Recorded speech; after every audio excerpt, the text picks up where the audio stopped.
Film अभिनेत्री दिशा पाटनी के बरेली वाले घर पर जो फायरिंग हुई थी, इस मामले में एक नया और दिलचस्प मोड़ अब आया है। इस मामले में दो गैंगस्टर्स लॉरेंस बिश्नोई और रोहित गोदारा बताया जा रहा है कि दोनों गैंगस्टर्स आमने सामने आ गए हैं और दोनों इसकी वजह सनातन बता रहे हैं। दरअसल बीते 11 और 12 सितंबर को अभिनेत्री दिशा पाटनी के घर पर फायरिंग हुई थी। इस फायरिंग की जिम्मेदारी रोहित गोदारा और गोल्डी बराड़ गैंग ने ली और इसकी वजह बताई थी सनातन का अपमान। उनका दावा था कि दिशा पाटनी की बहन ने प्रेमानंद जी महाराज, अनिरुद्धाचार्य जी का अपमान किया है, हमारे सनातन धर्म को नीचा दिखाने की कोशिश की है, हमारे आराध्य देवी देवताओं का अपमान सनातनी नहीं सहेंगे, ये कहा गया था इन गैंगस्टर्स की तरफ से। अब लॉरेंस गैंग के एक गुर्गे की जो पोस्ट है वो वायरल हो रही है। इस गुर्गे का नाम हरी बॉक्सर बताया जाता है। इसमें उसने रोहित गोदारा गैंग को नकली सनातनी बता दिया है। यानी अब दिशा पाटनी का मामला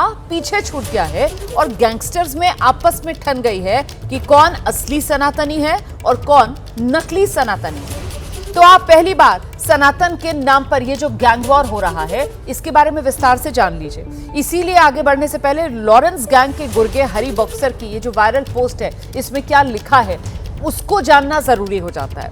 मैं आपको एक बार फिर से बता दूं, ये वायरल पोस्ट है, एबीपी न्यूज इसकी पुष्टि नहीं कर रहा है और वायरल पोस्ट में जो लिखा है मैं बस आपको वो बताने जा रही हूं। कुछ जयचंद सनातन धर्म का ज्ञान दे रहे हैं, हमारे ग्रुप का नाम लेकर युवाओं को बरगलाया जा रहा है, हमारे ग्रुप का नाम लेकर बहन बेटियों को डराया जा रहा है, सनातन धर्म पर उंगली उठाने वालों को हर हिंदू जवाब देना जानता है, सनातनी को किसी गद्दार के ज्ञान की जरूरत नहीं है, गोदारा जैसे लोग सिर्फ पैसे के लिए काम करते हैं, इसीलिए उन्हें गैंग से निकाल दिया गया। तो लॉरेंस गैंग की तरफ से यह निशाना साधा गया है गोदारा गैंग पर। इस पूरी खबर को समझने के लिए जरा पीछे चलना जरूरी हो जाता है। रोहित गोदारा के उस बयान पर नजर डालनी होगी आपको, जिसके जवाब में लॉरेंस गैंग की तरफ से ये पोस्ट की जाने का दावा किया जा रहा है। दरअसल दिशा पाटनी के घर पर 11-12 सितंबर की रात फायरिंग हुई। 12 सितंबर को ही गैंगस्टर रोहित गोदारा और गोल्डी बराड़ की तरफ से एक पोस्ट वायरल की गई।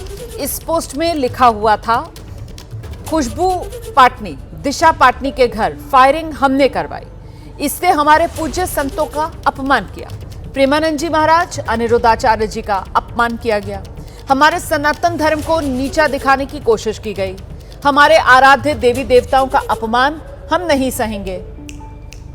दिशा पाटनी के घर पर हुआ ये हमला सिर्फ एक ट्रेलर भर है। हमारे धर्म के प्रति अभद्रता अगर किसी ने दिखाई तो फिर उसको जिंदा नहीं छोड़ेंगे। इसी को लेकर सीधे आपको लेकर चलेंगे। हमारे साथ हमारे सहयोगी मनोज वर्मा इस वक्त मौजूद हैं और जरा मनोज से जानते हैं। मनोज, ये तो बड़ा ट्विस्ट इस पूरे मामले में आ गया है, मतलब आपस में ही जो गैंगस्टर्स हैं उनमें गैंग वॉर छिड़ गई है।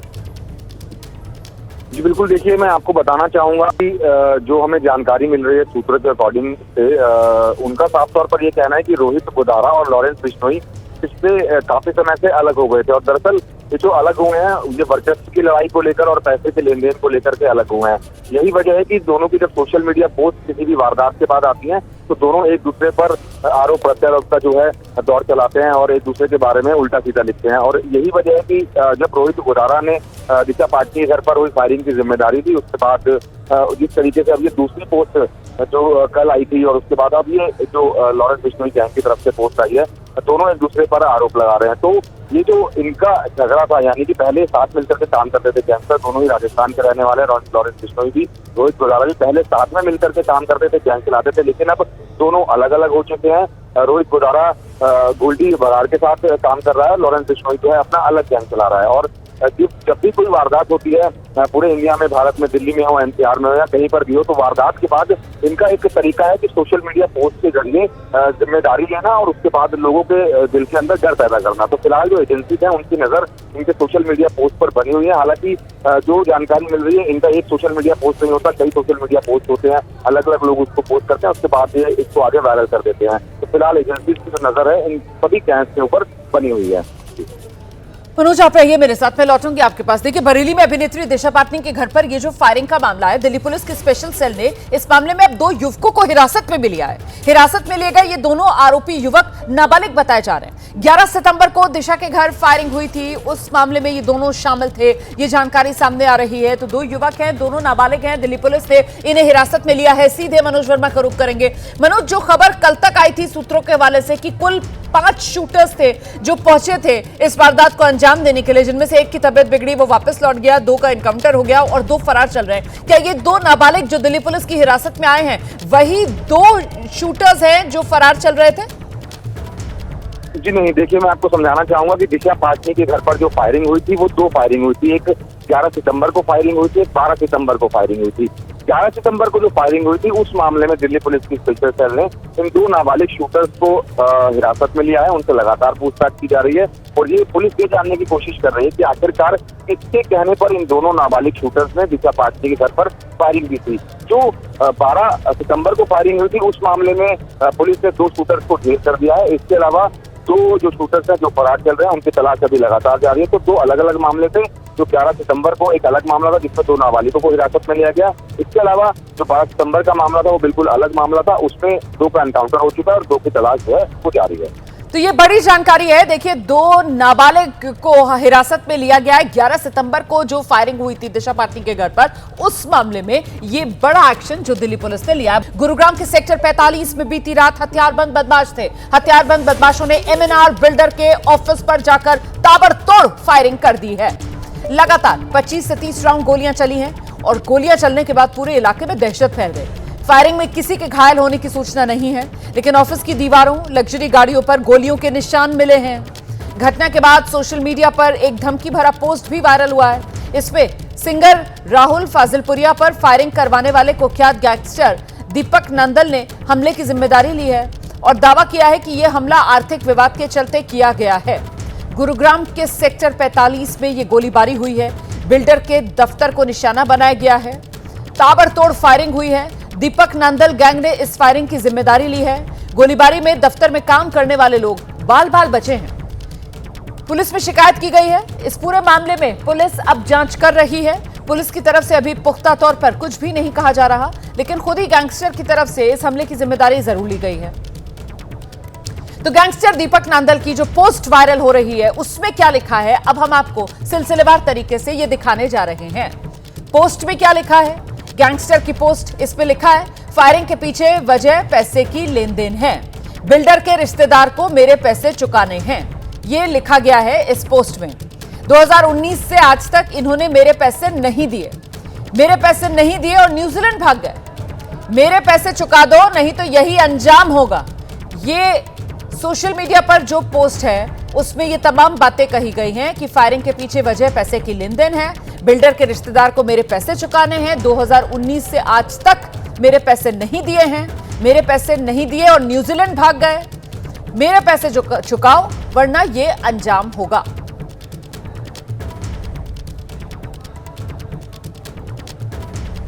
इस पूरे मामले को लेकर पुलिस का बयान भी सामने आया है। पुलिस की तरफ से इस पूरे मामले पर जो कहा गया है वो आपको सुनाएंगे हम आगे। इस गोलीबारी की जिम्मेदारी भले ही दीपक नंदल गैंग ले रहा हो, लेकिन गुरुग्राम पुलिस ने अब तक किसी भी गैंग के होने से इनकार किया है। पुलिस की तरफ से क्या वर्जन सामने आ रहा है दिखाते हैं आपको। तो यही आई थी कि ब्लोम्स है ना ये होटल, इसके बाद कोई फायरिंग हुई है। तो हम इस सूचना पे यहाँ पर पहुंचे थे। कितने राउंड फायरिंग हुए? काफ़ी हुए हैं, बाकी जांच चल रही है। कल सीन ऑफ क्राइम टीम मौके पे आई हुई है। किसी को लगी भी नहीं सर, किसी को हताहत होने की कोई पता चलता है कितने हमला हुआ? नहीं सर, अभी इस बारे में पुष्टि नहीं हुई भाई कितने आदमी थे कितने नहीं। तो देखिए, गुरुग्राम का ये पूरा मामला है। गुरुग्राम में बिल्डर का दफ्तर है और बिल्डर के दफ्तर पर कैसे ताबड़तोड़ फायरिंग हुई है, 30 राउंड फायरिंग हुई है, ये जानकारी मिल रही है। 5 बदमाश थे, यहां बिल्डर के दफ्तर पर पहुंचे और ताबड़तोड़ गोलियां बरसा दी। 5 नकाबपोश थे। अभी तक किसी की शिनाख्त नहीं हो पाई है। अभी तक पुलिस के हाथ खाली हैं। हालांकि खुद जो गैंगस्टर है उसकी तरफ से दावा किया गया है कि हमला उसने करवाया। गैंगस्टर बाकायदा वजह बता रहा है कि उसने हमला क्यों करवाया। वो कह रहा है कि साहब पूरा मामला जो है वो पैसे के लेन देन से जुड़ा हुआ है, विवाद की जड़ में पैसे के लेन देन है, पैसे जो गैंगस्टर से लिए गए थे वो लौटाए नहीं गए हैं। ये तमाम बातें गैंगस्टर की तरफ से खुद मीडिया के जरिए साझा की गई है, सोशल मीडिया के जरिए। इस बीच ये जो गोलीबारी हुई है गुरुग्राम के सेक्टर 45 में बिल्डर के दफ्तर पर, मौके से एबीपी न्यूज संवाददाता की एक रिपोर्ट आपको दिखाते हैं।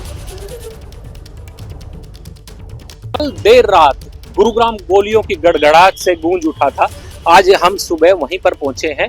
एक बिल्डर का ऑफिस है, एमएनआर बिल्डर है जिसका ऑफिस है, जहां पर कल देर रात कुछ अज्ञात लोग आए और उन्होंने ताबड़तोड़ फायरिंग की। आप देख सकते हैं बिल्डर का ऑफिस, एमएनआर बिल्डर का ऑफिस है, जहां पर पुलिस सिक्योरिटी अभी तैनात है। और कल देर रात को यहां पर 4 से 5 नकाब पोस्ट पहुंचे थे, जिन्होंने यहां पर पहुंचकर अंदर गेट के अंदर, ये आप देख सकते हैं करीबन 4 फीट का गेट है, इस गेट को फांद कर अंदर कूदे हैं पहले, उसके बाद अंदर ताबड़तोड़ फायरिंग की है। तुरंत पुलिस यहां पर मौके पे पहुंची। पुलिस की एफएसएल टीम भी पहुंची, जिन्होंने गोलियों के खोल को बरामद किया। और इसके बाद यहां से पुलिस लगातार जो सीसीटीवी कैमरे हैं आसपास जितने भी लगे हैं, वहां पर उनकी छानबीन लगातार पुलिस कर रही है। अब देखना ये होगा कि पुलिस इन बदमाशों को कब तक पकड़ पाती है। Rajesh Yadav, ABP news, Gurugram.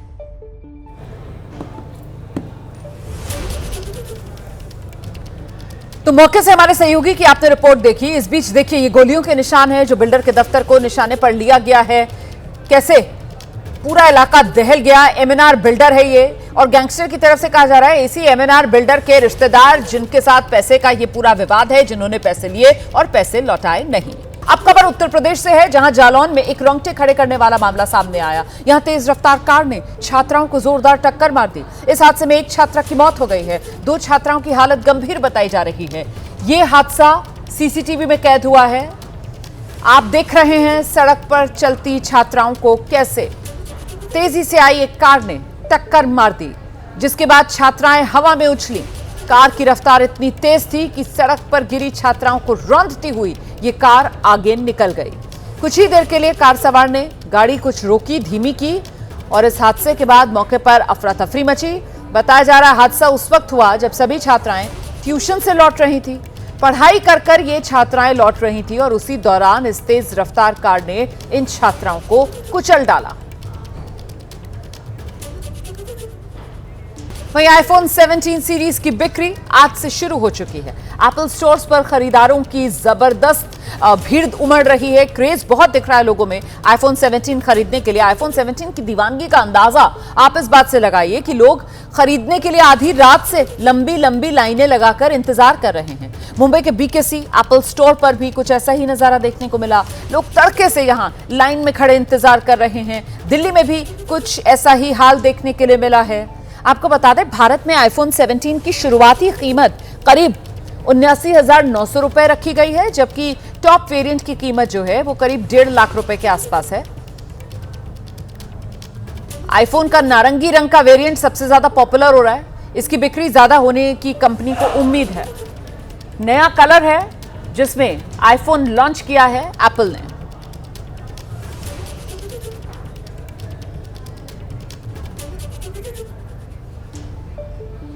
वहीं लंबे वक्त से जिस फोन का इंतजार था, यही आईफोन 17 बाजार में बिक्री के लिए अब उपलब्ध है। लोगों में इस फोन की दीवानगी ऐसी है कि कल देर रात से ही लोग एप्पल के स्टोर के बाहर लंबी कतार लगाकर खड़े हुए थे, इंतजार कर रहे थे। सुबह होने तक तो भीड़ बेतहाशा बढ़ने लगी। और इस बीच मुंबई से बीकेसी जियो सेंटर से एक तस्वीर सामने आई है, जब यहां लाइन में लगे कुछ लोगों में मारपीट हो गई। तस्वीरें देखिए आप, कैसे लोग एक दूसरे से भिड़ गए, जिसके बाद सुरक्षा कर्मियों को बीच बचाव करना पड़ा है। तो बीकेसी यहां एप्पल स्टोर के बाहर लंबी लाइन लग गई खरीदारों की, और उसी दौरान ये मारपीट तक हो गई।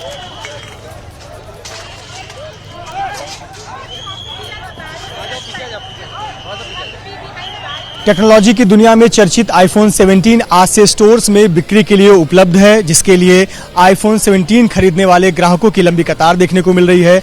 हम मुंबई के बीकेसी इलाके में हैं। बीकेसी में एप्पल स्टोर में हम मौजूद हैं और एप्पल स्टोर के अंदर की रौनक आपको दिखा देते हैं। किस प्रकार से ग्राहक अपने पसंद की आईफोन 17 या आईफोन 17 के अलग अलग वेरिएंट्स, साथ ही साथ अन्य आईफोन 17 से संबंधित प्रोडक्ट्स खरीदने के लिए ग्राहकों की लंबी कतार देखने को मिल रही है।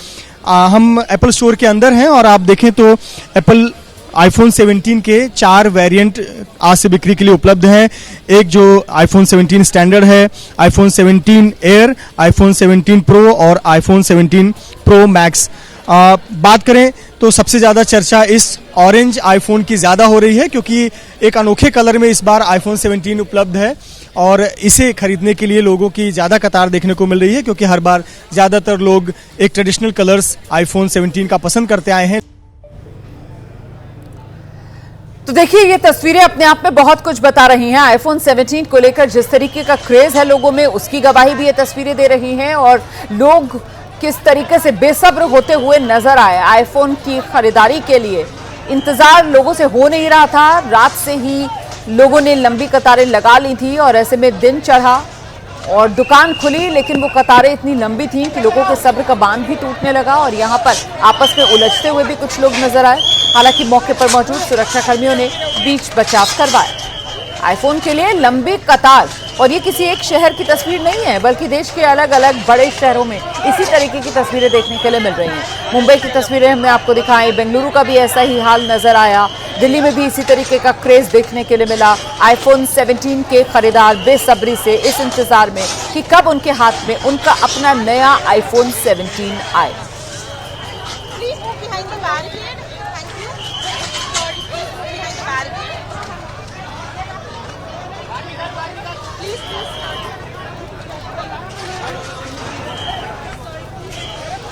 वोट चोरी के मुद्दे पर राहुल गांधी लगातार चुनाव आयोग पर सवाल उठा रहे हैं। कल भी प्रेस कॉन्फ्रेंस की राहुल गांधी ने इलेक्शन कमीशन पर गंभीर आरोप लगाए।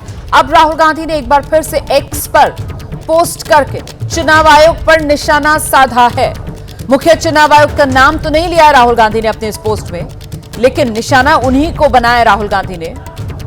सुबह 4 बजे उठो, वोटर मिटाओ और फिर सो जाओ, ये राहुल गांधी ने लिखा है। चुनाव का चौकीदार जागता रहा, चोरों को बचाता रहा, ये राहुल गांधी ने अपने पोस्ट में साझा किया है।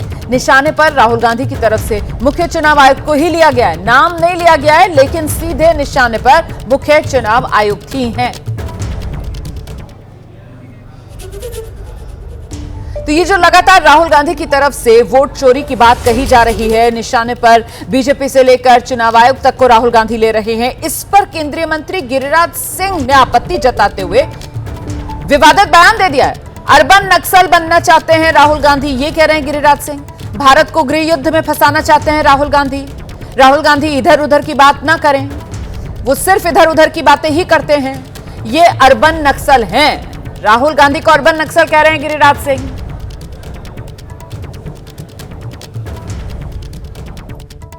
देखिए, राहुल गांधी फ्रस्ट्रेशन में है, हताशा में, और मैंने पहले भी कहा था ये नकल सब, कभी मोदी जी का नकल करेंगे,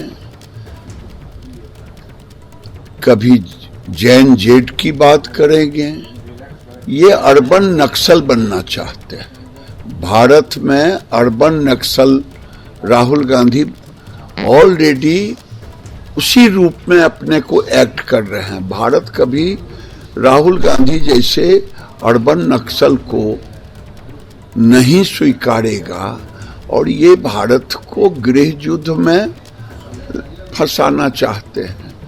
कभी मुसलमानों को भड़काएंगे, कभी अलूल जलूल की बातें करेंगे, कभी बांग्लादेश हो जाएगा इनके लोग कहेंगे।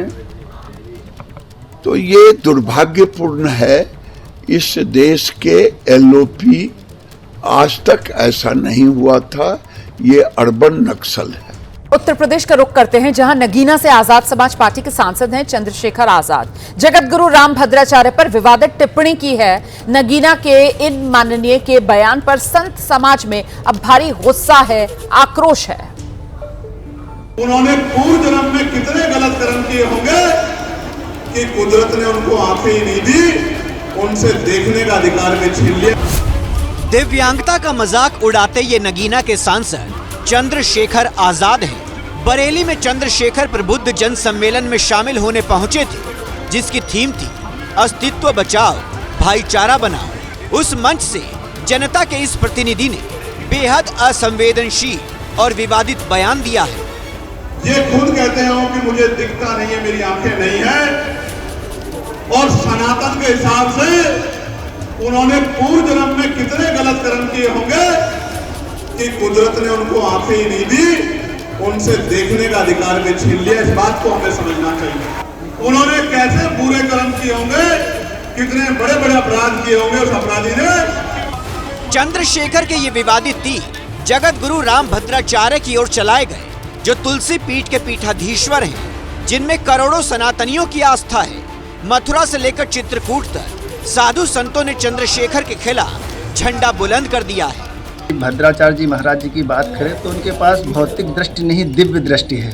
उनके घर का वातावरण रावण जैसे ही प्रतीत हो रहा है। चंद्रशेखर रावण को इस विषय में जो टिप्पणी किया है उनको वापस लेना चाहिए और इसमें माफी मांगना चाहिए। खास बात यह है कि साधु संतों का अपमान करने के लिए भी चंद्रशेखर आजाद को सनातन की थ्योरी का ही इस्तेमाल करना पड़ रहा है। चंद्रशेखर के निशाने पर रामभद्राचार्य का हफ्ते भर पुराना वो बयान है जिसमें उन्होंने पश्चिमी यूपी पर टिप्पणी की थी। पश्चिमी उत्तर प्रदेश में आकर लगता मानो ये मिनी पाकिस्तान है, ऐसा लगता है। तो अब हमें मुखर होना है, हम ऐसा नहीं होने देंगे। रामभद्राचार्य के इस बयान पर 3 दिन पहले ही अखिलेश यादव टिप्पणी करने से इनकार कर चुके हैं, लेकिन चंद्रशेखर ने विवादित बयान देकर मुद्दे को नया रंग दे दिया है। अब आपको प्रधानमंत्री मोदी के पर्यावरण प्रेम से जुड़ी एक खास तस्वीर दिखाते हैं। प्रधानमंत्री मोदी कई मंचों से लोगों से पेड़ पौधे लगाने की अपील करते रहे हैं। इसी कड़ी में आज प्रधानमंत्री मोदी ने अपने आवास पर कदम का पौधा लगाया है। ये पौधा ब्रिटेन के राजा चार्ल्स III ने उपहार के तौर पर प्रधानमंत्री को दिया था। ये पौधा पर्यावरण के प्रति भारत और ब्रिटेन की साझा पहल का प्रतीक है।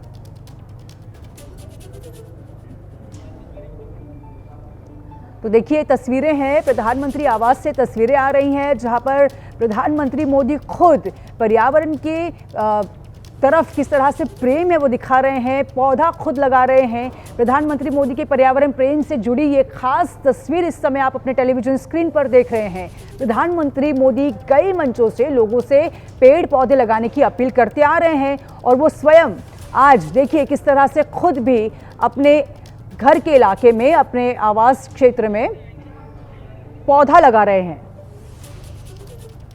राहुल गांधी के जेनजी वाले बयान पर बीजेपी हमलावर है। बीजेपी सांसद रविशंकर प्रसाद प्रेस कॉन्फ्रेंस कर रहे हैं। सीधे आपको लेकर चलते हैं प्रेस कॉन्फ्रेंस में। नहीं मिलता और आपकी करने के कारण नहीं मिलता, और ऐसा करिएगा तो और नहीं मिलेगा।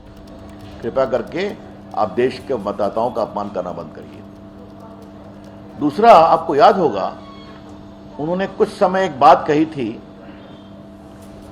कि मेरा स्टेट ऑफ इंडिया से लड़ाई है। याद होगा, बहुत चर्चा बनी थी।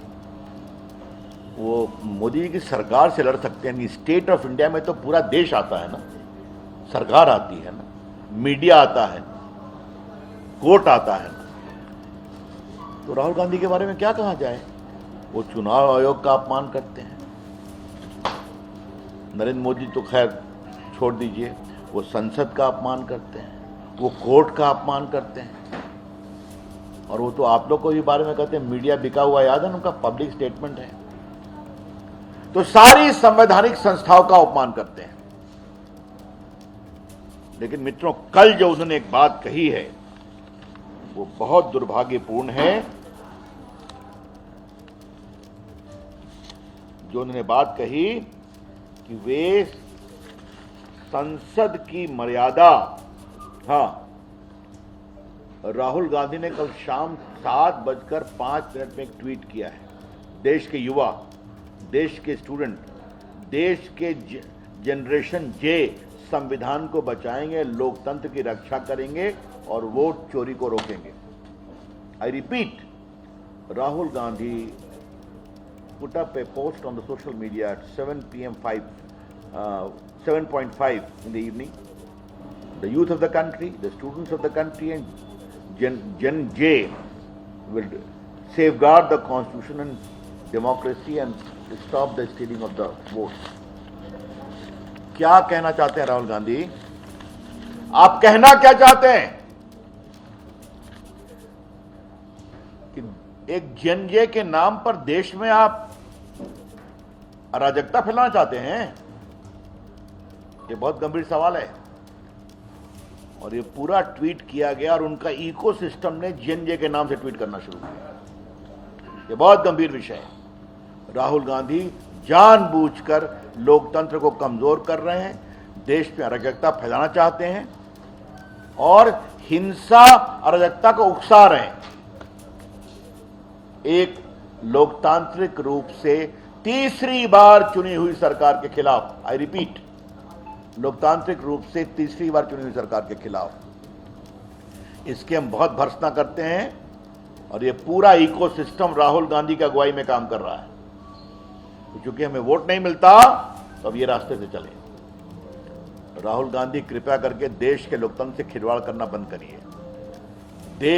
आज का देश का नौजवान startup, digital India, stand up India के माध्यम से देश में कहां से कहां पहुंच रहा है। मैं देश का आईटी मंत्री रहा हूं कई वर्षों तक, मैं जानता हूं देश के नौजवान की अपेक्षा क्या है। रक्षा मंत्री राजनाथ सिंह का एक बड़ा बयान सामने आया है। पहलगाम की घटना को लेकर राजनाथ सिंह का बड़ा बयान, कहते हैं खून खौल उठता है। क्या कहते हैं राजनाथ सिंह, सुन लीजिए। पहलगाम की उस विभत्स घटना को हम भूले नहीं हैं। जब भी वह घटना हमें याद आती है दिल भारी भी होता है और मन आक्रोश से भर भी उठता है। वहां जो हुआ उसने हम सबको झकझोर दिया, लेकिन वह घटना हमारे मनोबल को तोड़ नहीं पाई। हमारे प्रधानमंत्री जी ने यह संकल्प लिया, इस बार आतंकवादियों को ऐसा सबक सिखाया जाएगा जिसकी उन्होंने कभी कल्पना भी नहीं की होगी। और ऑपरेशन सिंदूर में हमने ये लॉन्च किया और दुश्मनों को दिखा दिया कि हमारा प्रतिकार कितना मजबूत होता है।